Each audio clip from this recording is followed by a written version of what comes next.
The snow was coming down hard that November evening when I sat alone at my kitchen table in Hamilton, staring at a mug of tea that had gone cold 2 hours ago.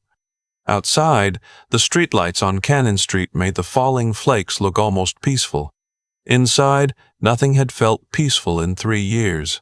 My daughter had walked into her office building on a Tuesday morning in October and never come home. That was how it started. That was how it always starts with these things. Not with a bang, not with some dramatic scene you'd see in a movie.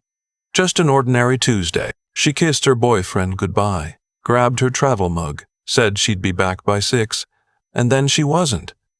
And then a week passed, and then 3 years. I should tell you a little about her first, because she deserves that. She was 31 when she disappeared, a forensic accountant at a mid-sized financial services firm in downtown Hamilton, the kind of work most people's eyes glaze over when you describe it. But she loved it. She'd inherited that from her mother, God rest her soul, that ability to find satisfaction in order and precision, in making numbers tell the truth. She'd been with the same firm for 4 years. She had a good life, a good apartment on James Street North, a boyfriend she'd been seeing for 2 years. A group of friends she met every second Sunday for brunch at that Ukrainian place she loved on King Street. She was not the kind of person who vanished. But she did. The police were kind at first. They always are at first. A detective came to my house on the 3rd day and sat in my living room and asked me careful questions about her mental state, her relationships, whether she had any debts, whether she'd ever expressed a desire to start fresh somewhere new. I understood what he was doing. I understood the statistics. Most missing adults left on purpose. I understood all of it, and I still wanted to grab him by the collar and tell him he was wasting time. Her boyfriend, I'd never warmed to him if I'm being honest. He sat beside me during that meeting and answered every question in a measured, cooperative tone that I found, for reasons I couldn't fully articulate then, deeply unsettling. He said she'd seemed stressed about work lately. He said she'd been quieter than usual. He said he had no idea where she might have gone, but that she'd mentioned once, a long time ago, that she sometimes felt overwhelmed. The detective wrote this down. I watched him write it down. Within 6 weeks, the police had quietly reclassified her case, not closed. They never actually said closed. They used words like voluntarily missing and no evidence of foul play. They told me there was nothing more they could actively pursue at this time. They told me to call if I heard anything. I drove home from that meeting and sat in my driveway for 40 minutes. She had not run away. I knew my daughter.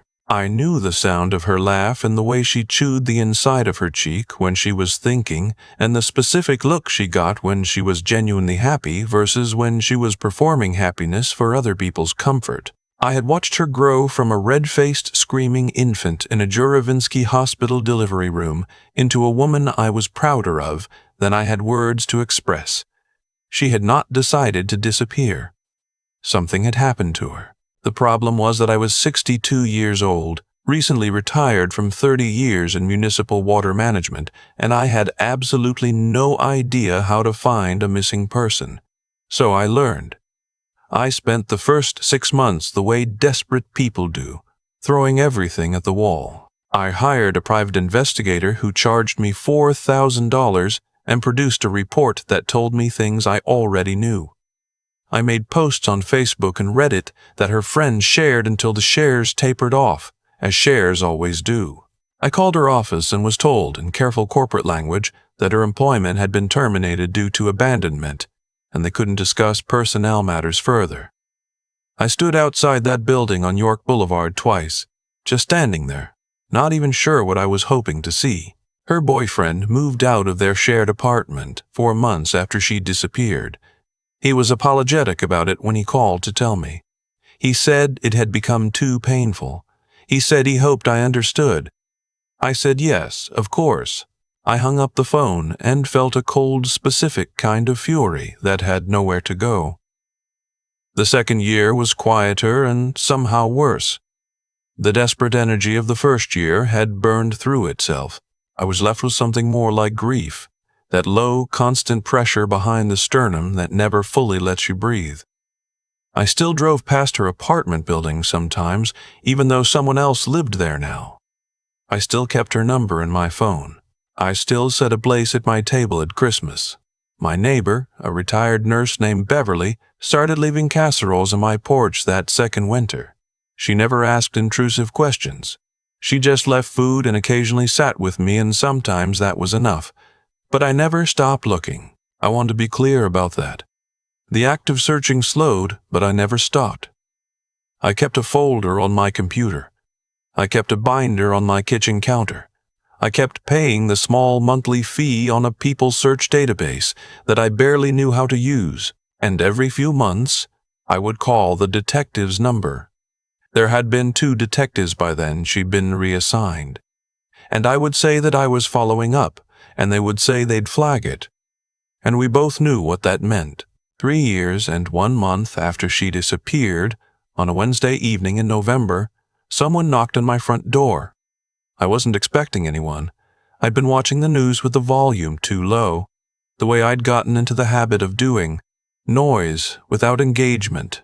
I went to the door and turned on the porch light and looked through the side window and saw a young woman I didn't recognize, mid-20s, dark coat, backpack over one shoulder, standing in the snow with a look on her face that I can only describe as determined and frightened at the same time. I opened the door. She said, "Are you her father? I used to work with her." Her name was Abby. She had worked at the same firm as my daughter for about 8 months before leaving for another position in Toronto. She and my daughter had not been close friends, more like the kind of colleagues who got coffee sometimes, who talked in the break room, who noticed things about each other that no one else would have thought to notice. I brought her inside.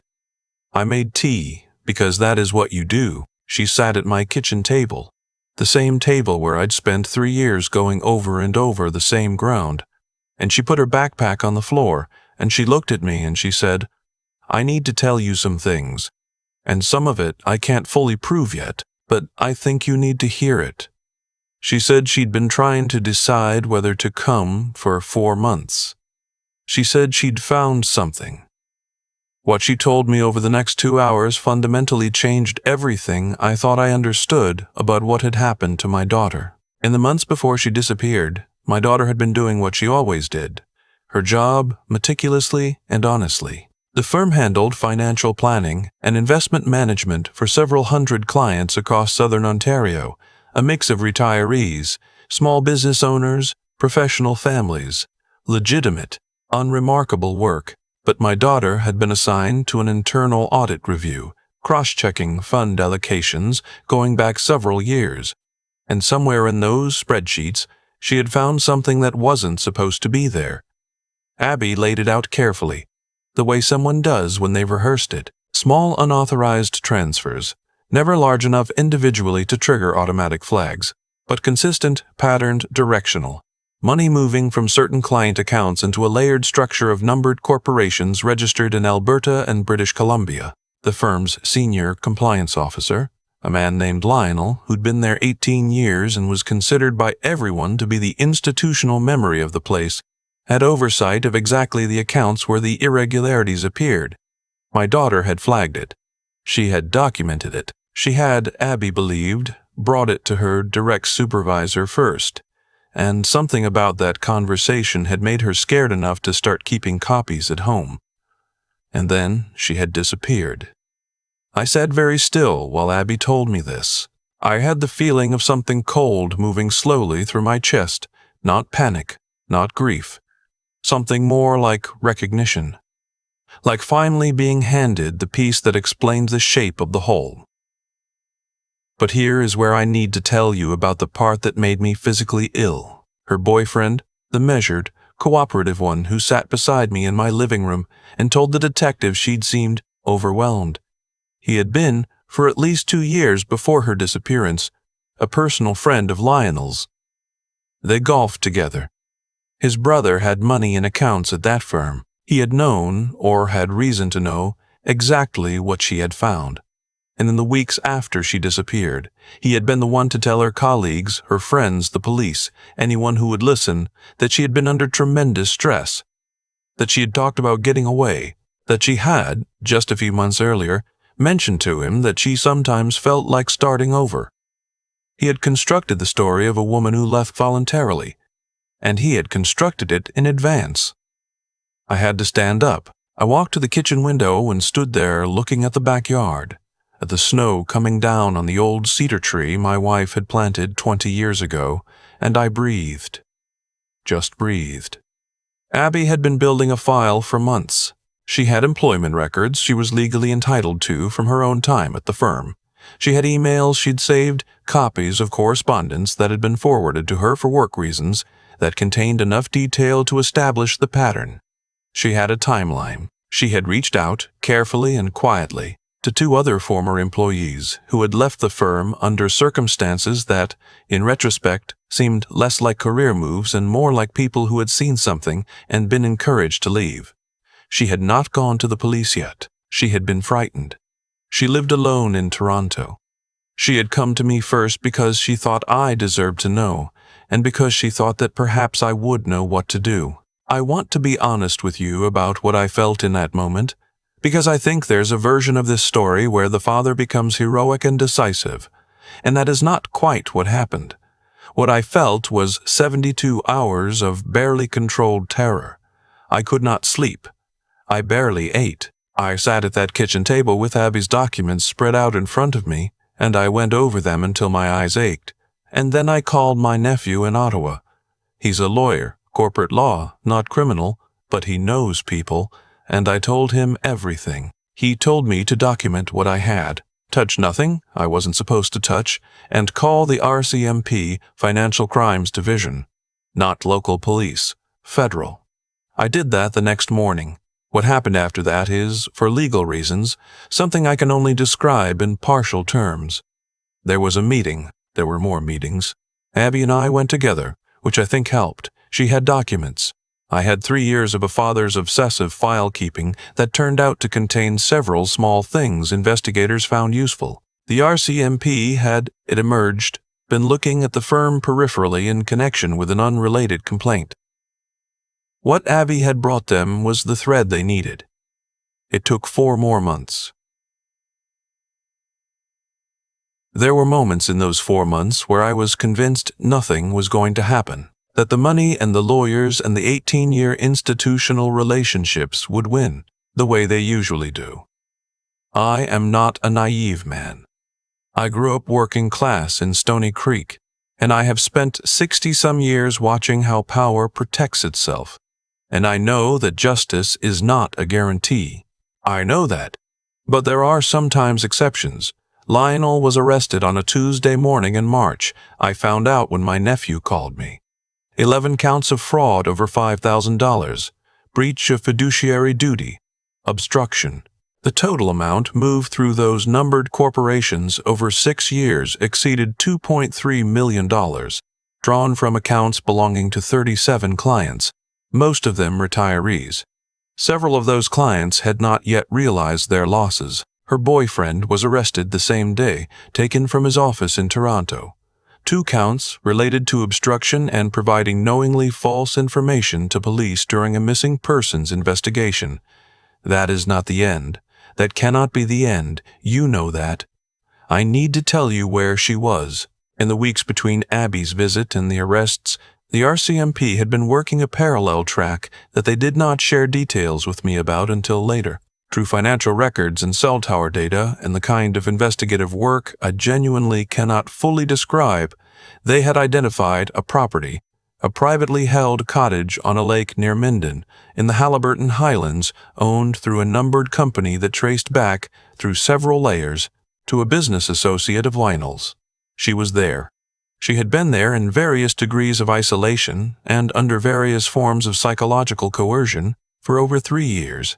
I'm not going to go into detail about what those 3 years had been like, because those details are hers to share or not share, and she has not chosen to make them public. What I will tell you is that she was physically safe, that she was thin and pale, And when I walked into a room at a Minden OPP detachment and she looked up at me, she looked like someone who had been waiting for something for a very long time and had almost stopped believing it would come. I am 63 years old and I had not cried in front of anyone since my wife's funeral 11 years ago. I cried then. I stood there in that fluorescent-lit room in my winter coat, and I cried like I hadn't since I was a child. She cried too. We didn't say anything for a long time. There wasn't anything to say that covered it. I just held on to her the way you hold something you thought you'd lost permanently. Not gracefully, not quietly, just held on. The road after that has been long and it has not been straight. She has been in therapy, consistently, with a very good psychologist in Hamilton.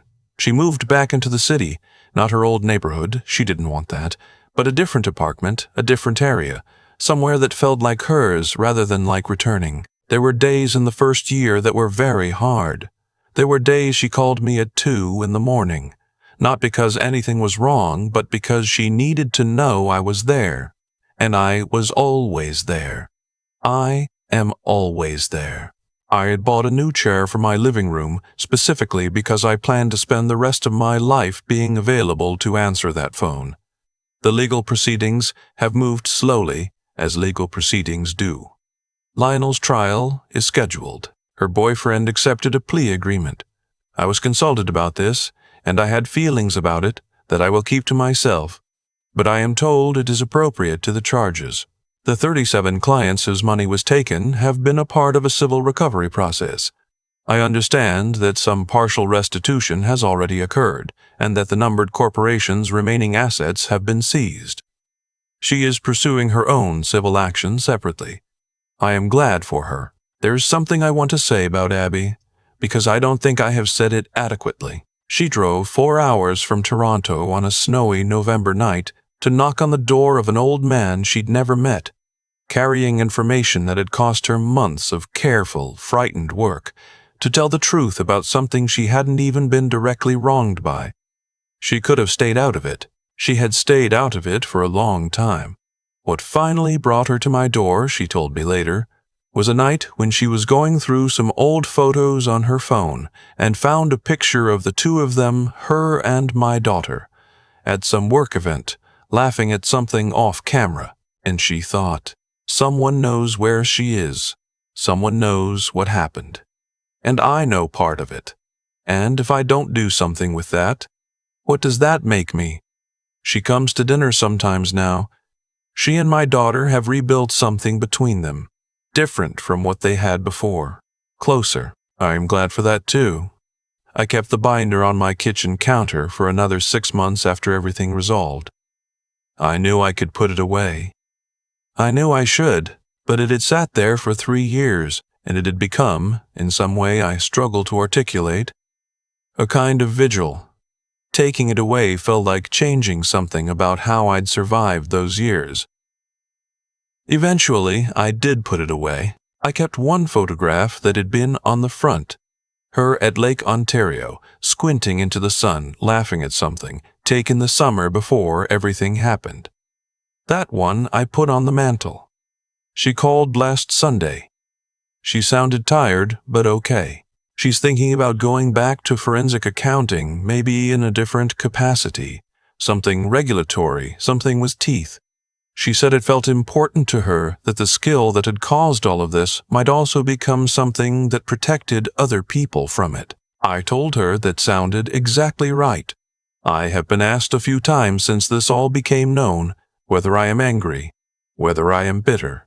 People seem to want a specific kind of answer to that question. Here is my actual answer. I spent 3 years with a cold, heavy thing sitting in the center of my chest that I understood was going to be there until I found her or until I died. It is not there anymore. What is there instead is something I don't have a clean word for. Not happiness exactly, not relief exactly. Something closer to the feeling of breathing correctly again after a very long time of not quite being able to. She's alive. She's here. She's getting better. That is the whole answer. That is the only answer that matters. I think about Abby a lot. Not in a complicated way, just in the way you think about someone who did a thing that cost them something when they had every practical reason not to. She sat at my kitchen table with a backpack full of documents she'd spent months quietly building, and she was frightened, and she came anyway. That matters to me.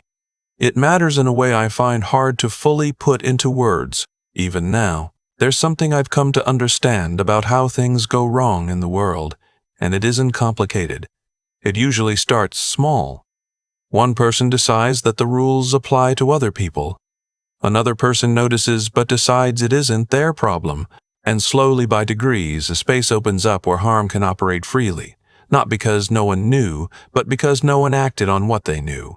Lionel didn't build that fraud in a day. He built it over 6 years, in small movements, counting on the fact that most people, when they see something that frightens them, will look away. Most of the time he was right. My daughter didn't look away. That's what started all of this. She found something in those numbers that wasn't supposed to be there, and instead of filing it away mentally and getting on with her day, she documented it. She made copies. She carried the weight of it even when carrying it put her in danger. I raised her to be honest. Her mother and I both did, but I don't think I fully understood until these past few years what honesty actually costs sometimes. It isn't free. It never was. And Abby? She made a choice on a snowy night in November that changed everything for our family. She could have reasoned herself out of it. She almost did for 4 months. But she didn't in the end. And I think about why. I think it comes down to something pretty simple. She knew the difference between right and wrong. She had the intelligence to understand what the evidence in front of her actually meant. And she had enough backbone to do something with that understanding, even when it scared her. Those 3 things together are rarer than people think. I have met a lot of people in 63 years. Smart people who made terrible choices. Good-hearted people who were too frightened to act when it counted. People with tremendous willpower pointed entirely in the wrong direction. What Abby had, what my daughter had, was all 3 things working together at the same time towards something that mattered. I'm not sure you can teach that exactly, but I think you can choose it. I think every day presents small versions of the same question. Do I do what I know is right? Do I think clearly about what's actually in front of me, and do I find the nerve to follow through? Most of the time, the stakes are low, and the answer barely matters. But occasionally, the answer matters enormously to someone you may never even meet. My daughter is alive. She is getting better. She is thinking about using her skills to protect people who look like the 37 retired Canadians whose savings Lionel quietly drained over 6 years. People who trusted a system and were betrayed by one man's quiet, sustained dishonesty. I think that's the right ending. I think she earned it, and I think Abby did too.